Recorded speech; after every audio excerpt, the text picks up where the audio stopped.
तो चलिए भैया प्रीलिम्स में 150 नंबर लाने की गेम को फिर से हम भी यहाँ पे अंडरस्टैंड करने की कोशिश करते हैं। ये सब मजाक चला हुआ है। हम यहाँ पे बढ़िया प्योर रिवीजन करने की तैयारी कर रहे हैं और रैपिड रिवीजन थ्रू पीवाईक्यू, जो कि हमारा ठीक है पिछले 2 साल से चल भी रहा है। एनवायरनमेंट एंड इकोलॉजी पार्ट 4 ठीक है, ये वीडियो रहेगी और इसमें हम कुछ ऐसी चीज़ों को देखने की कोशिश कर रहे हैं, समझने की कोशिश कर रहे हैं, जहाँ पे यूपीएससी नंबर 1 तो आपको फँसाता है, ठीक है? कैसे वो फँसाता है, कौन से वो हिंट है, वो हिंट हमने यहाँ पे डिस्कवर करने हैं। I don't promise you 150 plus marks, but yes one what I promise you is a thorough degree of research. और इतनी कर थोड़ी बहुत समझ कि अगर उन सब चीज़ों से फिर से यूपीएससी ने, जैसे कि उसकी आदत होती है कि अपने पीवाईक्यू के बेसिस पे वो अपना नया क्वेश्चन बनाता है, अगर वैसा कोई क्वेश्चन आए तो हम उसको अच्छे से टैकल कर पाए। आगे आते हैं। नाइट्रोजन फिक्सिंग प्लांट्स के बारे में यहाँ पे पूछा हुआ है कि भैया इनमें से नाइट्रोजन फिक्सिंग प्लांट कौन कौन से हैं। मान लो आपको कुछ नहीं पता, कुछ नहीं पता, इंग्लिश आपकी बहुत खराब है, लेकिन जब आप इसकी हिंदी पढ़ते ना, इसकी हिंदी पढ़ते, तो हिंदी में लिखा था पालक, राइट। जब किसी को अगर पता है, सॉरी हाँ, इसके मुझे याद है 2022 का ये क्वेश्चन है, उसमें हिंदी में इसको स्पिनैक भी नहीं लिखा था, इसको इसको पालक है ना, इसको पालक नहीं लिखा था, इसको ऐसे स्पाइनैक लिखा हुआ था, राइट। तो हिंदी माध्यम वालों के लिए वहाँ पे थोड़ा डेंजरस मामला हो गया। अगर किसी को पता होता कि भैया ये पालक है, ठीक है, इतनी कर किसी की इंग्लिश सही होती तो 1 3 एंड 4 इसका आंसर आ जाता सीधा, ठीक है। इसमें अब हमने इन इन पौधों को रटना नहीं है, क्योंकि यहाँ पे वो कुछ भी दे सकता है, इनके नाम पे वो यहाँ पे कुछ भी आगे दे सकता है कि बताओ इनमें से नाइट्रोजन फिक्सिंग प्लांट कौन कौन से है ना। फर्दर वो यहाँ से आपको कुछ ऐसे क्वेश्चन भी बना देंगे, है ना। अगली बार क्या आप बता देंगे, वो अगली बार बताएंगे कि इनमें से बायो फर्टिलाइजर कौन कौन से हैं। नीचे आपको दे देगा ऑप्शन में एनाबेना, स्पाइरुलिना, ठीक है, या फिर एजोला भी दे देगा। एजोला याद रखना, ये एजोला ये फेमस, ठीक है, थोड़ा बहुत ये ठीक है न्यूज़ में रहता है, इसलिए क्योंकि ये एक ऐसा पौधा है जिसमें, ठीक है, ये पत्ते ही है, एक्चुअल में पत्ते ही होते हैं एजोला के। और ये जो एजोला नाम का पौधा है, ये पोटाशियम वगैरह, ठीक है, अच्छे से एक्सट्रैक्ट करता है ना। और नाइट्रोजन फिक्सिंग भी है। और नॉर्मली ये रिकमेंड किया जाता है कि जैसे आपकी राइस वगैरह की जो फील्ड होती है उसमें एजोला को उगाया जाए, ताकि इससे मीथेन का एमिशन भी इसकी वजह से कम होता है। नंबर 2, नाइट्रोजन फिक्सेशन भी अच्छा होता है, पोटाशियम वगैरह, और मेन जो आपके न्यूट्रिएंट्स होते हैं वो भी बिना बाहर से एक्सटर्नल फर्टिलाइजर दिए आप जो है राइस में इसकी प्रोडक्टिविटी बढ़ा सकते हैं। बाकी हमें यहाँ से ये सब चीज़ें अब रटनी नहीं है, क्योंकि इसके बदले वो नाइट्रोजन फिक्सिंग प्लांट्स के लिए कुछ भी और यहाँ दे सकता है। हाँ, लेकिन ये जरूर है कि परसुलेन, ये जो है ये न्यूज़ में था, कुल्फा परसुलेन, ये एक्चुअल में कार्बन फिक्सेशन का अच्छा पौधा है, ठीक है, ये बहुत ही ज़्यादा कार्बन फिक्सेशन करता है। तो जो नॉर्मली आपकी कार्बन डाइऑक्साइड की ये जो समस्या बढ़ रही है, उसको फिक्स करने के लिए पर्सुलेन की कल्टीवेशन को रिकमेंड कर रहे हैं। तो यहाँ से ये भी फ्यूचर में क्वेश्चन बन सकता है। आगे बढ़ते हैं, यहाँ से थोड़ा नाइट्रोजन साइकिल को रिवाइज करते हैं। रिवाइज अगेन, एक्सप्लेन नहीं, रिवाइज। ये हम दूसरी बार कर रहे हैं इसी पीवाईक्यू सीरीज में। रिवाइज ऑलरेडी एक बार हमने देखा भी हुआ है। देखो, नाइट्रोजन को जब भी आप हवा से या फिर एनवायरनमेंट से आप जब नाइट्रोजन को फिक्स करेंगे, तो हवा में जो अवेलेबल नाइट्रोजन होती है वो ये वाली होती है, और ये खतरनाक नहीं है, ठीक है, ये आपके लिए खतरनाक नहीं है। यहाँ से क्वेश्चन वो ये भी दे देगा कि क्या नाइट्रोजन खुद में, ठीक है, खुद में ये एक ग्रीन हाउस गैस है क्या, ये इन्होंने पीवाईक्यू पूछे हुए हैं। नहीं, नाइट्रोजन ग्रीन हाउस गैस नहीं है, नाइट्रोजन के ऑक्साइड्स ग्रीन हाउस गैस होते हैं। तो ये वाली जो नाइट्रोजन है, N2 टाइप की ये जो नाइट्रोजन है, इसको अगर आपने फिक्स करना है, मतलब अगर पौधों को खिलवाना है, तो भैया आपको पौधों में कुछ नाइट्रोजन फिक्सिंग बैक्टीरिया होने चाहिए, ठीक है। कुछ सॉइल में इंडिपेंडेंटली मिलते हैं, कुछ पौधों की जड़ों में, जिनमें इस तरीके के ये नोड्यूल पाए जाते हैं, उन जड़ों में पाए जाते हैं। अब वो कौन सी बैक्टीरिया है, आगे पूरी लिस्ट मैंने बना के रखी है, पहले हम ये समझते हैं। कुछ नाइट्रोजन फिक्सिंग बैक्टीरिया होते हैं, वो बैक्टीरिया क्या करेंगे, नाइट्रोजन को यहाँ से खींचेंगे, फिक्स कर देंगे, ठीक है। सॉइल के अंदर वो खींच लेंगे। फिर भैया सॉइल के अंदर जो है, सॉइल के अंदर इसके लिए कई नाइट्रीफाइंग बैक्टीरिया होते हैं, ठीक है, वो क्या करेंगे, इसी N2 को जो यहाँ पे फिक्स किया गया है, ठीक है, पहले तो ये इसके अंदर अमोनिया में कन्वर्ट हो जाता है, फिर अमोनिया को वो, ठीक है, ये जो नाइट्रोजन फिक्सिंग बैक्टीरिया होते हैं ये N2 को फिक्स करके अमोनिया में कन्वर्ट कर देते हैं। इस अमोनिया को पौधे जो है, कुछ पौधे डायरेक्टली नहीं ले पाते हैं, इसीलिए इनका नाइट्रिफिकेशन करना जरूरी होता है, इन्हें नाइट्रेट और नाइट्राइट्स में कन्वर्ट करना जरूरी होता है ना। फिर जाकर के ही कुछ पौधे जो है इनको एब्जॉर्ब कर पाएंगे। भैया उसके बाद जो है, जो बची हुई नाइट्रोजन है, इसको डीनाइट्रीफाइंग बैक्टीरिया एक होता है जो कि इसको वापस N2 में तब्दील करेगा और हवा में डाल देगा। अब ये बैक्टीरिया कौन कौन से होते हैं, जो फिक्सिंग वाले, जो फिक्सर बैक्टीरिया होते हैं, जो फ्री लिविंग है स्पेशली, इनमें एजोटोबैक्टर और क्लोस्ट्रीडियम को आपने याद रखना है। एजोटोबैक्टर ऐसा है जो कि एयर यानी कि ऑक्सीजन की प्रेजेंस में जिंदा रह पाता है। क्लोस्ट्रीडियम जो है ये अनेरोबिक है, मतलब ये बिना ऑक्सीजन के भी रह सकता है ना। तो कुछ लेग्यूम रूट्स में भी पाए जाते हैं, जैसे राइजोबियम हो गया, राइजोबियम राइजोबियम ये तो याद रह जाएगा।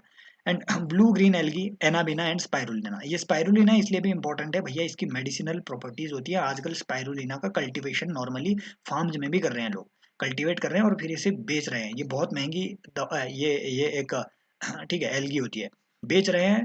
और भैया इसके अंदर न्यूट्रिशन इतना ज़्यादा होता है, मैं सही में बता रहा हूँ, न्यूट्रिशन इतना ज़्यादा होता है कि माना जाता है कि आपके ठीक है 1 ग्राम जो स्पाइरुलिना है, इसमें आपके 1 केजी मीट से भी ज़्यादा की आपकी प्रोटीन अवेलेबल रहती है। समझ रहे हो, 1 ग्राम स्पाइरुलिना का चम्मच, ये बहुत हैवी होता है, इसकी छोटी गोलियां खानी पड़ती है। तो यहाँ से इन इन चीज़ों के बेसिस पे वो क्वेश्चन पूछ लेते हैं आपसे, ठीक है, स्पाइरुलिना क्या है, इसके यूजेस क्या क्या है।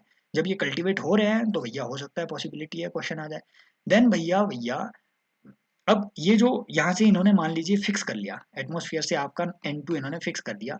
फिक्स कैसे करेंगे, ये अमोनिया में उसे कन्वर्ट कर देंगे। फिर मैंने बताया कुछ पौधे जो है डायरेक्टली अमोनिया को नहीं खा पाएंगे, तो कुछ बैक्टीरिया ऐसे होते हैं जो अमोनिया को है ना नाइट्रेट या नाइट्राइट में कन्वर्ट कर देते हैं। वो कौन सी बैक्टीरिया है, Nitrosomonas and Nitrobacter, Nitrosomonas Nitrobacter.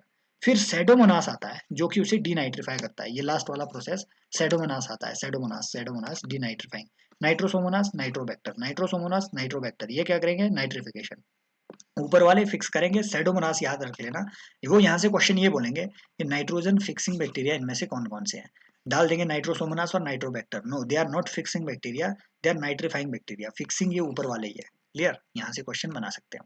ये क्वेश्चन पूछा हुआ था बायोरॉक टेक्नोलॉजी का, सभी को मालूम है, ठीक है, घिसा पिटा क्वेश्चन है ये, तो मैं बताऊंगा भी नहीं, आप मुझे कमेंट सेक्शन में बताएंगे इसका आंसर क्या होना चाहिए, राइट। लेकिन भैया कुछ ऐसी ही सिमिलर टेक्नोलॉजीज जो मैंने पिछले सेशन में भी बताई, इस बार फिर से लिख के आया हूँ, जो न्यूज में थी। याद रख लेना, ये अपीयर हो जाए ना अगर, क्रायो मैश टेक्नोलॉजी बहुत ही ज़्यादा न्यूज़ में थी। ऑस्ट्रेलिया में रिसेंटली ये नई टेक्नोलॉजी का यूज उन्होंने किया, जो ठीक है नॉर्मली आपके जो कोरल है, ऑस्ट्रेलिया की जो ग्रेट बैरियर रीफ है, उसके कोरल को प्रिजर्व करने के लिए उसके लार्वा को इन्होंने सेव कर दिया, ठीक है, बचाया एक तरीके से। ठंडे टेम्परेचर में कोरल लार्वा को बचाए रखना, ताकि मान लो अगर उल्का पिंड ऊपर से आए और त्रासदी मच जाए, तो उसके बाद हमारे पास कुछ तो हो कि कोरल तुम्हें ये वाला उगाना है। मान लो सारे कोरल एकदम से गायब हो जाए, फ्यूचर के लिए कुछ तो हमारे पास उनका कि ये वो है था भाई, वो कोरल इनको फिर से उगाओ और फिर नया कोरल यहाँ पे नई नई कॉलोनी खड़ी कर दो इनकी, है ना। तो ये क्रायो मैश टेक्नोलॉजी है कोरल प्रिजर्वेशन की। क्वेश्चन बन सकता है, क्रायो मिल्ट टेक्नोलॉजी भैया सेम काम फिश के स्पर्म के साथ करती है। जो यहाँ कोरल लार्वा के साथ किया जा रहा है, वैसा ही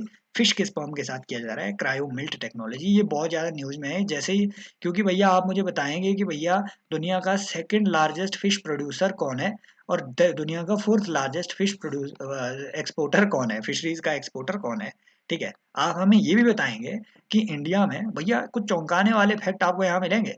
इंडिया में जो ठीक है इनलैंड फिश है, इनलैंड फिशरीज, क्या इनलैंड फिशरी का प्रोडक्शन ज्यादा है compare to your marine fisheries production, ये भी आप मुझे कमेंट सेक्शन में बताएंगे।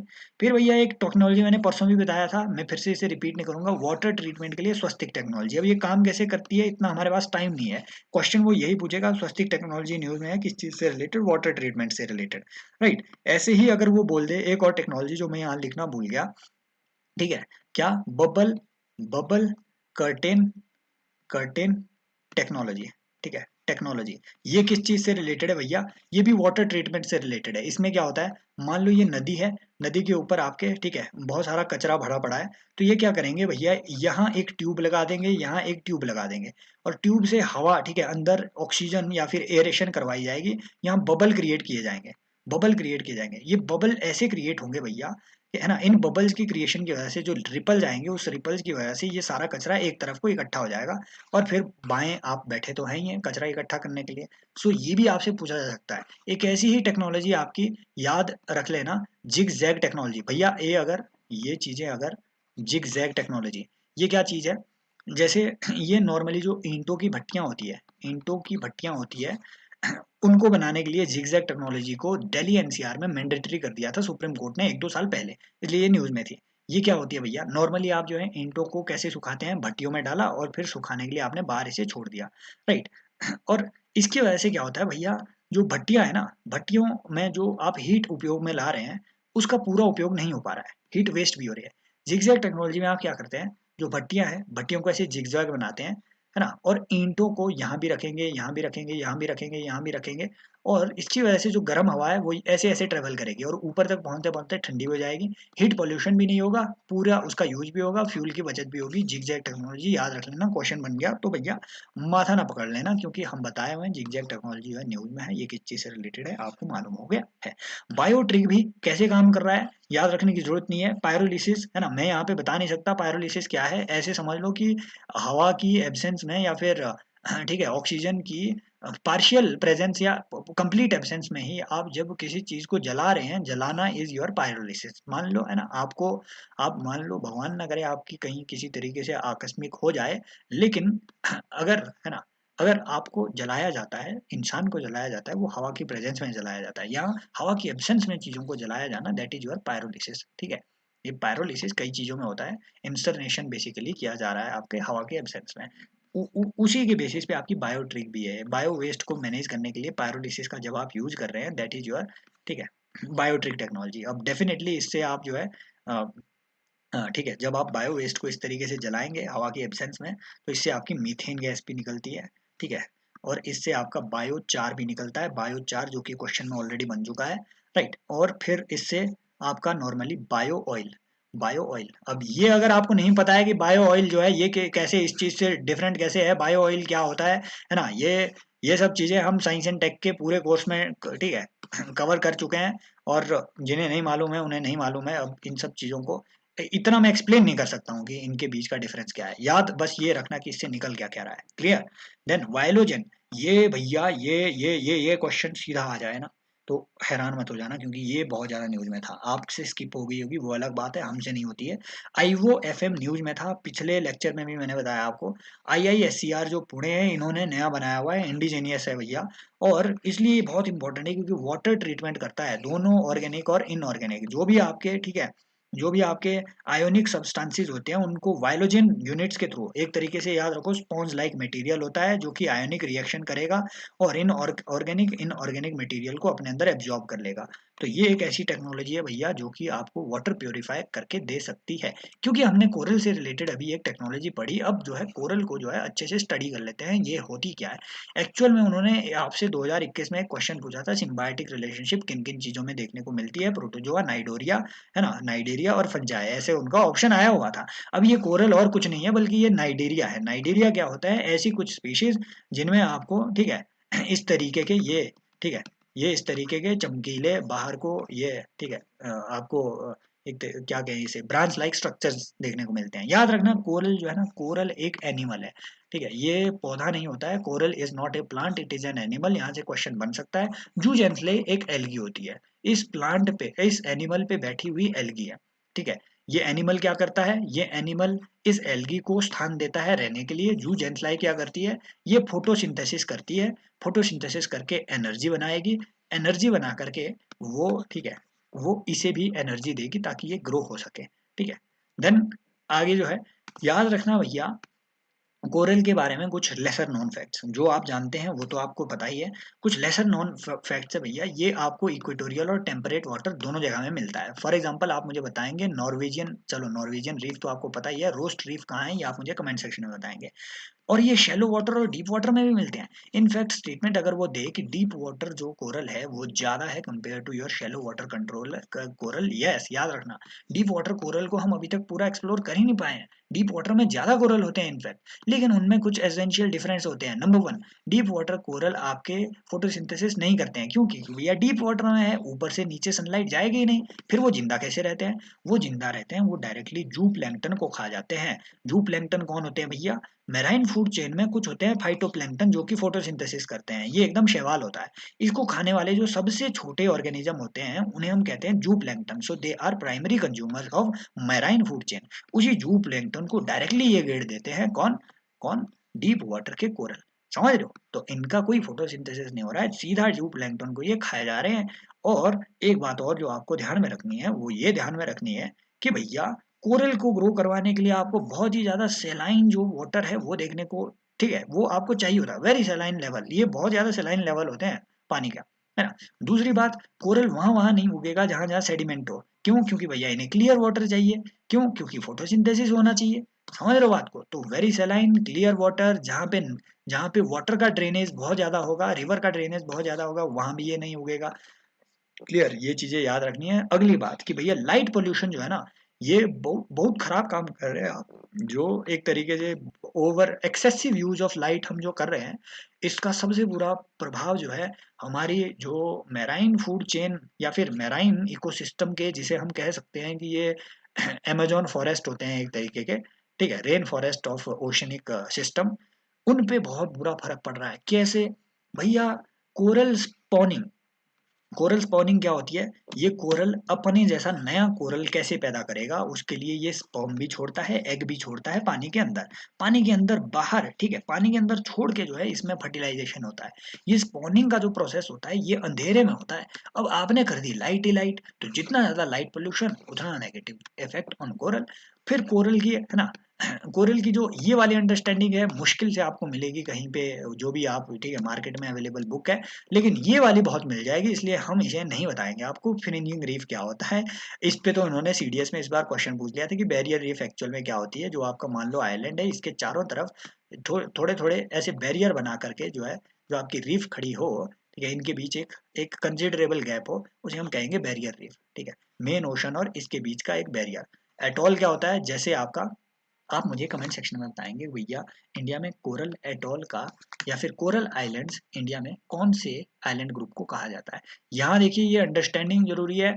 दुनिया में अगर ओवरऑल आप देखेंगे तो कॉन्टिनेंट के ईस्ट साइड में, ईस्टर्न मार्जिन में आपको कोरल ज्यादा मिलेंगे, है ना। वेस्टर्न मार्जिन में क्यों नहीं मिलेंगे भैया? क्योंकि देखो यहाँ जाम्बेजी रिवर, ठीक है, जहाँ है ना, यहाँ नाइजर रिवर, ये फलानी रिवर, ढमकानी रिवर, सारी रिवर जो है नॉर्मली आपके वेस्टर्न मार्जिन में नंबर वन फैल रही है। नंबर दो, वेस्टर्न मार्जिन में आपके अपवेलिंग होती है ना। आपने देखा होगा यहाँ पे जो करंट्स वगैरह, यहाँ देखिए आप पेरुवियन हम्बोल्ट करंट आपको देखने को मिलेगा, यहाँ बेंगुएला वगैरह, ऊपर से कैनरी आ रहा है, ठीक है। वेस्टर्न मार्जिन में जो आपके कोल्ड करंट है ये ज्यादा देखने को मिलते हैं, और कोल्ड है ना, जो आपके सरफेस के कोरल है इन्हें ज्यादा ठंड भी नहीं चाहिए होती है। क्लियर, तभी तो ये इक्वेटोरियल सरफेस वाले कोरल की बात कर रहा हूँ, सरफेस कोरल यहाँ पे आपके ज्यादा मिल रहे हैं, शेलो वाटर के कोरल। लेकिन इंडिया में आपको डिफरेंट मिलेगा, इंडिया में आपको डिफरेंट मिलेगा। दुनिया में ईस्टर्न मार्जिन में है, कॉन्टिनेंट के ईस्टर्न मार्जिन में, इंडिया में वेस्टर्न मार्जिन में। क्यों? क्योंकि भैया ईस्ट में तो गंगा रिवर बह रही है, गोदावरी, कृष्णा, कावेरी, फलाना ढिमकाना, यहाँ सेडिमेंटेशन ज्यादा है। वेस्ट में ज्यादा बढ़िया क्लियर है और यहाँ पे अपवेलिंग भी नहीं हो रही है। तो ये कुछ बातें जो है ये आपको ध्यान में रखनी है। कोरल ट्रायंगल का आपसे पूछ सकते हैं भैया कि कोरल ट्रायंगल में कौन कौन कंट्री आती हैं, तो ये वाली जो कंट्रियां हैं ये याद रख लेना। ये जो कंट्रियां हैं याद रख लेना, कोरल ट्रायंगल इनिशिएटिव भी न्यूज में था। फिलीपींस, मलेशिया, इंडोनेशिया, थाईलैंड इसमें नहीं है, याद रखना। फिलीपींस, मलेशिया, इंडोनेशिया, थाईलैंड इसमें नहीं है। और कहाँ नहीं है थाईलैंड? और थाईलैंड सीपीटीपीपी में भी नहीं है, कॉम्प्रिहेंसिव है ना, ये ट्रेड ट्रांस पैसिफिक पार्टनरशिप में भी आपके थाईलैंड नहीं है। यही तीन कंट्रीज है, Papua New Guinea, Timor Leste, Solomon Island. Papua New Guinea, Timor Leste, Solomon Island. Clear, तो ये जो है ये आपके आते हैं कोरल ट्रायंगल में। आप मुझे कमेंट सेक्शन में बताएंगे कि इनमें से कौन सी वो कंट्रीज है जो कि आपके आसियान में आपको नहीं देखने को मिलेगी, नहीं देखने को मिलेगी, नहीं देखने को मिलेगी। आगे आते हैं, मियावाकी मेथड पे इन्होंने क्वेश्चन पूछा था, बहुत इजी सा मेथड है। आगे हमने एक्सप्लेन भी किया है मियावाकी मेथड एक्चुअल में क्या है। जंगल आपको उगाने हैं, कैसे उगाने हैं? बहुत ही डेंस जंगल उगाने का प्रोसेस। ये कैसे होता है भैया? पहले आपने बड़ा पौधा उगाया, बड़ा पौधा उगाया, बड़ा पौधा उगाया। मैं ऐसे ही उगाता हूँ, इतनी ही गंदी है मेरी हैंड राइटिंग और ड्राइंग वगैरह। इसके नीचे जो ये स्पेस बचा है ना एक्चुअल में, यहाँ आपने छोटे छोटे पौधे भी उगा दिए, छोटे छोटे पौधे भी उगा दिए, छोटे छोटे, मतलब डेंस इतना बना दो इसे कि थोड़ा भी स्पेस ना बच जाए basically. That is your Miyawaki method, Akira Miyawaki. इसमें इसके बेनिफिट क्या होते हैं?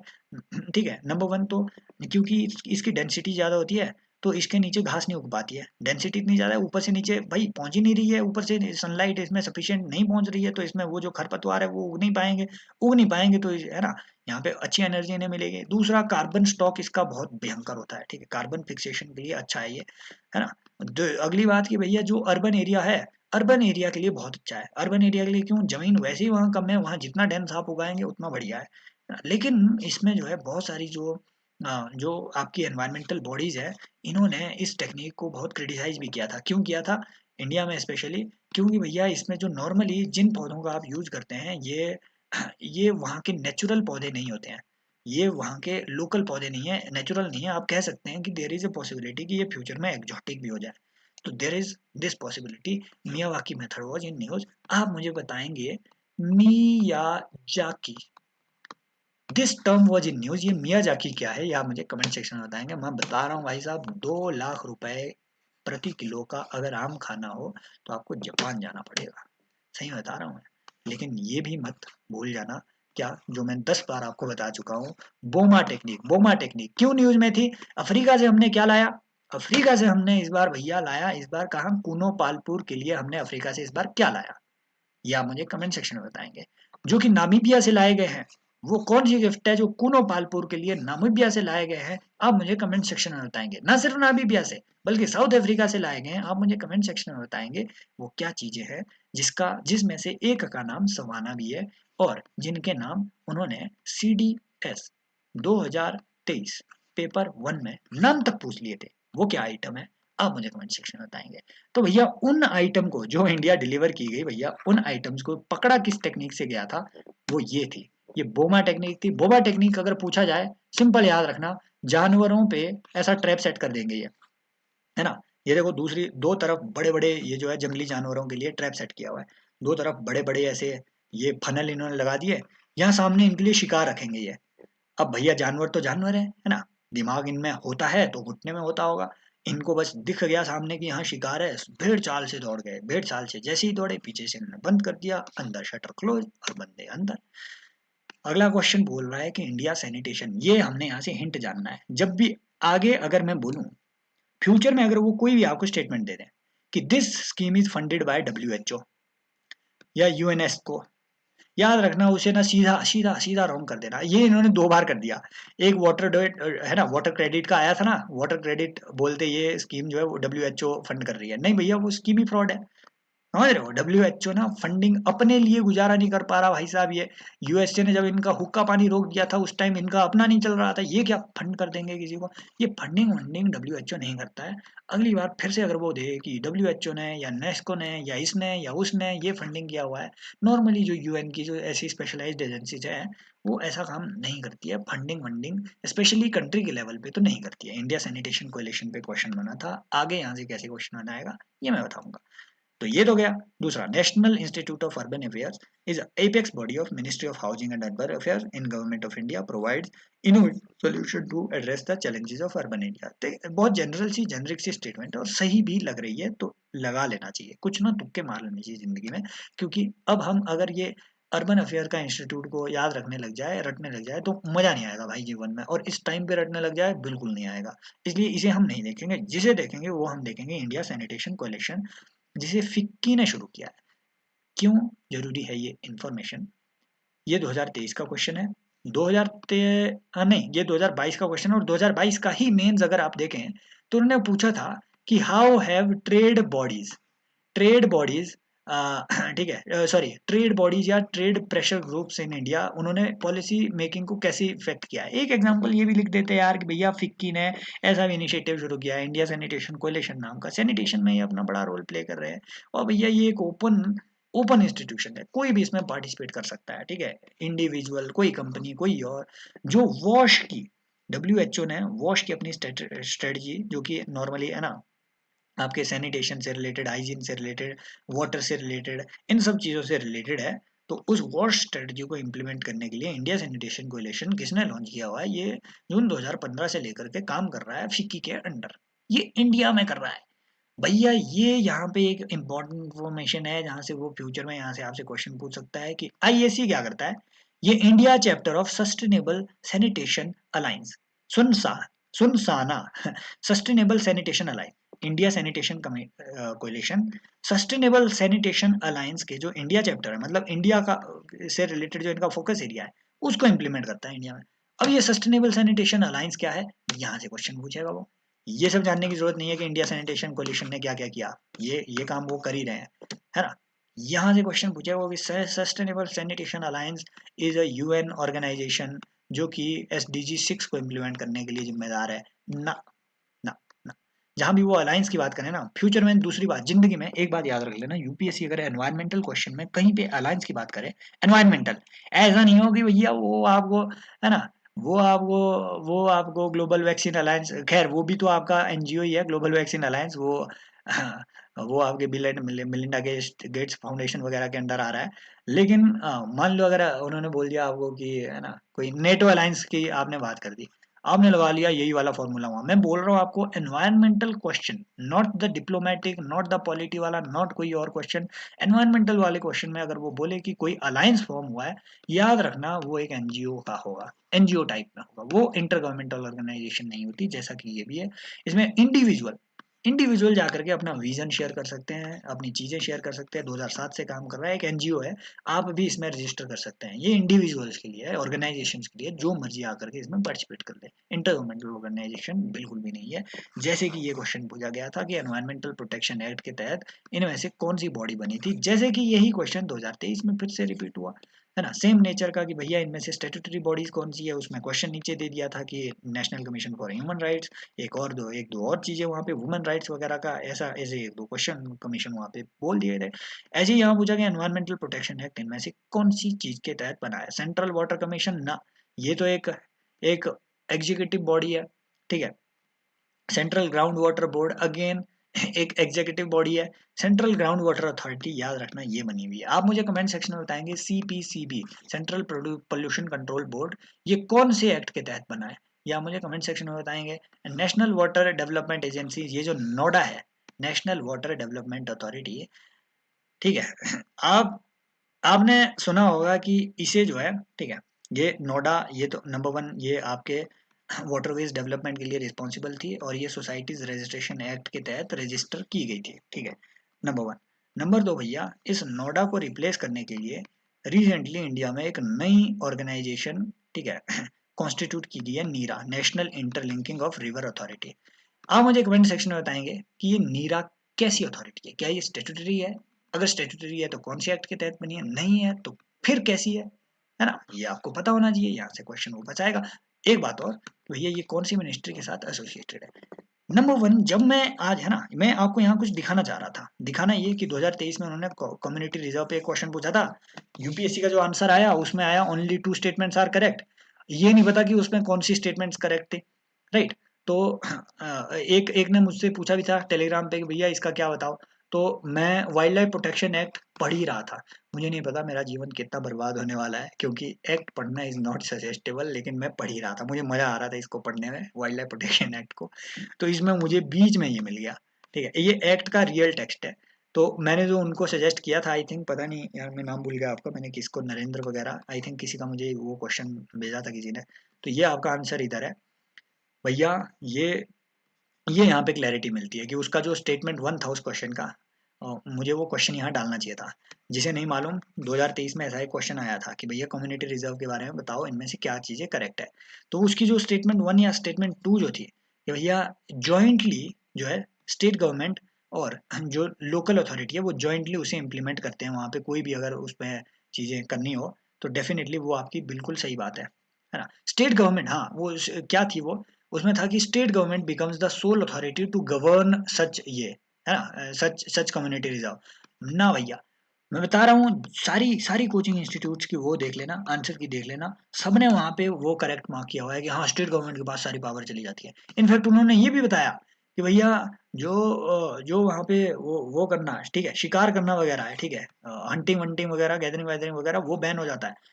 उन्होंने उसे सही बताया है, क्योंकि उन्होंने ये नहीं पढ़ा, वाइल्ड लाइफ प्रोटेक्शन एक्ट के रियल प्रोविजन नहीं पड़े। रियल प्रोविजन ये कह रहा है कि कम्युनिटी रिजर्व को मैनेज करने के लिए भैया एक मैनेजमेंट कमेटी बनती है, जिसमें स्टेट गवर्नमेंट प्लस वहाँ के जो विलेज के रिप्रेजेंटेटिव होते हैं, वो विलेज पंचायत के रिप्रेजेंटेटिव वहाँ पे साथ में आते हैं। कम्युनिटी रिजर्व नाम ही उसका इसलिए ये है। तो वो जो ट्रेडिशनल एग्रीकल्चर प्रैक्टिसेज है उसे कंटिन्यू रखा जाता है ना, इस मैनर में, कि भैया दोनों, ठीक है, स्टेट गवर्नमेंट और जो लोकल वहाँ की जो कमेटी होगी, वो मिलकर के डिसाइड करेंगे कि किस एक्सटेंट तक लोकल जो वहाँ की एग्रीकल्चर प्रैक्टिसेज है उन्हें रखा जाए, ठीक है, उन्हें सस्टेन करवाया जाए। क्लियर। तो ये बात आपको जो है ध्यान में रखनी है, यहाँ से क्वेश्चन वो बना सकता है। सो स्टेट गवर्नमेंट में where a community or an individual has volunteer to conserve wildlife and its habitat declare any private, or any private land can also be declared as community reserve, समझ रहे हो, यहाँ से question बनाएगा वो। और community land not comprised within national park, तो ये भी यहाँ से क्वेश्चन बन सकता है कि नेशनल पार्क के अंदर क्या आप कम्युनिटी रिजर्व डिक्लेयर कर सकते हो, नहीं, और सेंचुरी और कंजर्वेशन रिजर्व, समझ रहे हो। इनके बाहर ही जो लैंड होगी उन्हें आप कम्युनिटी रिजर्व को डिक्लेयर कर सकते हैं, चाहे वो प्राइवेट हो। सो यहाँ से वो आंसर निकलता है भाई, भाई प्राइवेट लैंड है ना, कम्युनिटी लैंड है, वहां पे अगर आप कम्युनिटी रिजर्व डिक्लेयर कर रहे हो तो डेफिनेटली आप जो है ये लॉजिक बनता है कि वहाँ के जो लोकल लोग हैं उनको माइनर फॉरेस्ट प्रोड्यूस कलेक्ट करवाने दिया जाए, जो कि उसमें एक ऑप्शन भी था। वहाँ की जो लोकल लोग हैं उन्हें वहाँ पे, ठीक है, हंटिंग वगैरह करने दी जाए, है ना, थोड़ी बहुत माइनर हंटिंग कॉम्प्रोमाइज लेवल पे। कॉम्प्रोमाइज किसके साथ? मैनेजमेंट कमेटी के साथ। तो मैं आपको ये बताना चाह रहा था। साथ में यहाँ से क्वेश्चन वो ये भी पूछेगा, इसी वाइल्ड लाइफ प्रोटेक्शन एक्ट के तहत यहाँ मेंशन किया गया है, मैंने वो स्क्रीनशॉट नहीं लाया, इसमें मेंशन किया गया है कि कौन कौन सी अथॉरिटीज हम क्रिएट करेंगे। नेशनल टाइगर कंजर्वेशन अथॉरिटी इसके तहत बनती है। आप मुझे बताएंगे इसका चेयरमैन कौन होता है। National board for wild life जो है इसके तहत बनता है, आप मुझे कमेंट सेक्शन में बताएंगे इसका चेयरमैन कौन होता है। फिर आप मुझे कमेंट सेक्शन में ये भी बताएंगे कि वो कौन सी अथॉरिटी है जो कि जो कि आ, ठीक है, अगर मान लो टाइगर रिजर्व को डिक्लेयर करना है, ठीक है, या फिर उसकी उसकी उसमें चेंज करना है, ठीक है, बाउंड्रीज में, तो वो कौन सी अथॉरिटी है जो आपको सैंक्शन करेगी। अगली बात जो आपको ध्यान में रखनी है, wild life crime control bureau, ये एक ऐसा ब्यूरो है जो कि स्टैट्यूटरीली एस्टैब्लिश्ड है 2006-7 में। इनफैक्ट आपको वाइल्ड लाइफ प्रोटेक्शन एक्ट में इसमें अमेंडमेंट तक करना पड़ा था, ये न्यूज़ में था, ठीक है, ये न्यूज़ में था।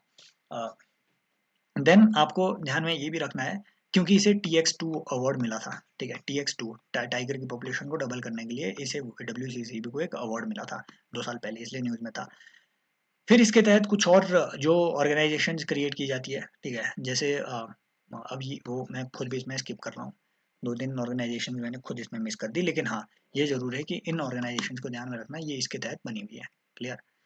पोलर, बहुत लंबा हो गया यार लेक्चर, ऑलरेडी ऑलरेडी बहुत लंबा हो गया है, ठीक है, ये पोलर कोड वगैरह, ठीक है, ये पोलर कोड को यहाँ आज डिस्कस कर लेते हैं। पोलर कोड क्या है? ये एक्चुअल में सेफ्टी फॉर द शिप्स जो है तैयार किया गया है। किसने तैयार किया है? IMO ने तैयार किया है, याद रखना, UN की बॉडी है, याद रखना, 1958 के आसपास ये बनी थी। मैं क्यों ये बता रहा हूँ? क्योंकि मैं एक बड़े से यूट्यूब चैनल को देख रहा था, है ना, उसकी एक बड़ी सी फैकल्टी जो कि IR को कवर करवा रही थी, उस फैकल्टी का कहना था कि UN की स्पेशलाइज्ड एजेंसीज कौन होती है? जो कि UN के फॉर्मेशन से पहले बनी थी और बाद में उन्हें UN में क्लब कर दिया। उनकी एक्सप्लेनेशन ये थी, एक्चुअल में अगर UPSC यही दे दे कि स्पेशलाइज्ड एजेंसीज वो होती है, ना भैया, इसमें वो एजेंसीज भी आती है जो UN के बनने के बाद बनी हुई है। WHO उसके बाद बना हुआ है, ठीक है, ये IMO है उसके बाद बना हुआ है, 1956 के आसपास बना हुआ है। IMO ने बनाया है ये पोलर कोड, याद रखना है, IMO ने बनाया है। और ये जो सोलास और मार्पोल कन्वेंशन है, इसके तहत बनी है ये, समझ रहे हो? मार्पोल कन्वेंशन पॉल्यूशन को रोकने के लिए, सोलास जो है सेफ्टी ऑफ लाइफ ऑन सी के लिए, याद रखना है, ठीक है। और याद रखना कि भैया ये ना, ये एक मैंडेटरी कोड है, ये मैंडेटरी कोड है, याद रखना, ये फॉलो करना पड़ेगा सभी को। इनफैक्ट इस कोड के तहत ठीक है, मैंडेट दिया गया है, जितनी भी आपकी कंपनियां हैं जो जो भी फेरिंग करेगी ऊपर पोल में, ठीक है, स्पेशली नॉर्थ पोल में, जहाँ से नॉर्थ पोल से होते हुए आपकी शिपमेंट जाएगी, जो भी वहाँ पे अपनी शिप्स ले जाएगी, उन सारी कंपनियों को स्पेशल ट्रेनिंग देनी पड़ेगी पोलर रीजन के रिस्पेक्ट में, अपने सारे उन लोगों के लिए। खैर ये चीज़ें जो है ये आज नहीं डिस्कस कर पाएंगे, अब इतना ज़्यादा लंबा हो जाएगा ये। आप मुझे कमेंट सेक्शन में बताते तो नहीं है कि, ठीक है, सेशंस कैसे जा रहे हैं। If you enjoyed it definitely participate in the comment section, whatever I asked you, I expect an answer from you for all those question. Thank you so much, take care, bye bye. If you are liking the initiative, do you can share with your friends, right? So keep supporting, thank you so much, take care, bye bye, as always।